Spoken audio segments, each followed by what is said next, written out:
जैसा कि आप देख रहे हैं कि मैं राजनीति विज्ञान के इम्पोर्टेंट क्वेश्चंस के बारे में बता रहा हूँ। सेमेस्टर सेकंड के स्टूडेंट्स के लिए मटेरियल में दे रहा हूँ और @ त्रिपाठी सर आपको मिलेगा यूट्यूब पर। और ये सेकंड सेमेस्टर के इम्पोर्टेंट क्वेश्चंस हैं यूनिट 1, यानी कि पहला चैप्टर का ही मैं दे रहा हूँ। और 2024 जून में जो प्रस्तावित परीक्षा होगी इसके लिए CSJMU कानपुर से। तो यहाँ पर पहला ही क्वेश्चन क्या है आपके सामने देख सकते हैं, मास्टर साइंस किसे कहा जाता है। तो साइंस बहुत तरीके की है, लेकिन इसमें मास्टर साइंस की अगर हम बात करते हैं तो शिक्षा शास्त्र जननी होता है, तो ये भी नहीं है और जीव विज्ञान भी नहीं हो सकता। यहाँ पर राजनीति विज्ञान है, यानी कि मास्टर साइंस की उपाधि जो दी गई है वो राजनीति विज्ञान को दी गई। बहुत इंपॉर्टेंट क्वेश्चंस बताता जा रहा हूँ मैं। यहाँ पर एक दूसरा शब्द बनकर आता है राजनीतिक शब्द। राजनीति शब्द का मूल कहाँ से है? तो बहुत आसान सा है, नगर राज्य से संबंधित स्टडी होती है तो सीधा यहीं से आपको पकड़ में आ गया। और ग्रीक शब्द पोलिस, जिसका अर्थ होता है नगर राज्य। तो ये पहला ही आंसर इसका हो जाएगा, तो इसे आप देख लीजिए। अगला क्वेश्चन है, प्रसिद्ध पुस्तक पॉलिटिक्स किसने लिखी है? तो ये तो पॉलिटिक्स को जो अरेस्ट कर लेगा वही जीतता है, आज की राजनीति भी यही कहती है। तो अरिस्टोटल यानी कि अरस्तु सीधे आ जाते हैं यहाँ पर। पहला ही आंसर इसका हो जाएगा पॉलिटिक्स। तो ये क्वेश्चन भी बहुत इंपॉर्टेंट क्वेश्चन है। ज्ञान के व्यावसायिक अनुप्रयोग कहा जाता है।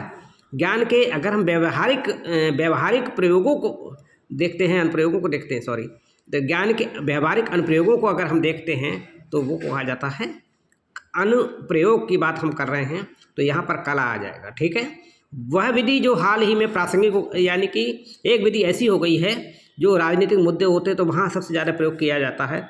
तो वो विधि कौन सी हो गई? बहुत कहीं भी आप खड़े हो जाते हैं, पत्रकार लोग बैठे होते हैं, क्वेश्चन पूछते हैं राजनीतिज्ञों से, तो वो सांख्यिकी के ऊपर जाते हैं, स्टैटिक्स को बहुत प्रयोग करते हैं। तो यहाँ पर प्रयोगात्मक विधि, तुलनात्मक विधि, या यहाँ पर सांख्यिकी, आंसर सी। आप देखिए हर जगह स्टैटिक्स का प्रयोग होने लगा है, यानी कि यहाँ तक हमने देखा कि स्टैटिक्स का पेपर एजुकेशन तक में, शिक्षा शास्त्र के पेपर में भी आने लगा है। तो स्टैटिक्स बहुत ज़रूरी हो गई है। राजनीति विज्ञान शब्द का प्रयोग प्राचीन यूनानी युग के दौरान अगर हम देखते हैं तो यहाँ भी अरिस्टोटल आ जाते हैं, अरस्तु आ जाते हैं। इसके अलावा हम देखते हैं समाजशास्त्र शब्द का प्रयोग। ये मैं सीधा आंसर इसका दे दिया, इमैनुअल जोसेफ लियोसियस द्वारा किया गया।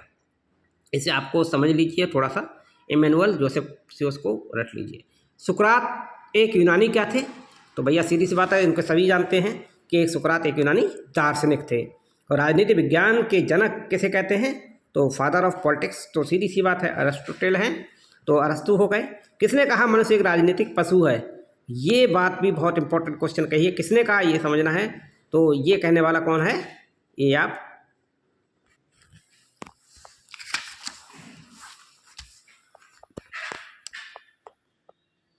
और आप देखिए, ए ग्रामर ऑफ पॉलिटिक्स पुस्तक किसने लिखी? तो इसको आप Laski, grammar of politics Laski के द्वारा। राजनीति विज्ञान किसके अध्ययन पर जोर देता है? तो राजनीति कौन करता है? सरकार भी करती है, राज्य भी करता है, सत्ता भी करती है। तो ये सभी आंसर हो जाएगा। राजनीति को एक साथ अभिनय के रूप में वर्णित किया गया, तो वो किसके द्वारा किया गया था? हन्ना अरेंदी। ये शब्द को याद कर लीजिए। ठीक है, सामाजिक विज्ञान की कमी क्या है? तो सामाजिक विज्ञान की जो कमी है, सिद्धांत है, अवधारणाएं हैं, वैज्ञानिक नियम है, सामान्यीकरण है। तो यानी कि यहाँ पर सामाजिक विज्ञान में वैज्ञानिक नियम ही सबसे कमी है इसकी सबसे बड़ी। इतिहास एवं राजनीति विज्ञान के मध्य संबंध की व्याख्या किसने की थी? तो ये कौन हो सकता है? इतिहास और राजनीति विज्ञान के बीच की जो रिलेशनशिप को व्याख्या करे, जो कि फ्री होगा, यानी कि फ्री मैन।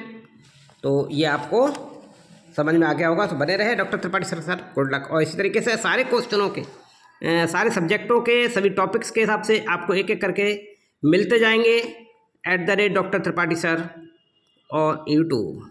और बने रहे डॉक्टर त्रिपाठी सर के साथ। और अच्छा लगे तो अपने साथियों तक शेयर कर दीजिए, और जिससे सबको ज्ञान प्राप्त होता रहे। Good luck.